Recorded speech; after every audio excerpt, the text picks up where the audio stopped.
அந்த வெளி இங்கு இல்லையே.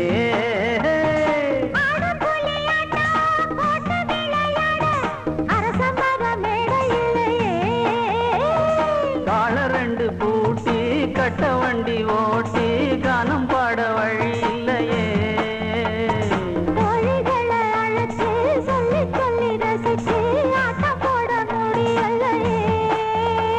ஒரு எந்திரத்தை போல அட இங்கே உள்ள வாழ்க்கை எங்கே போய் சொல்ல மனம் இஷ்டப்படவில்லை.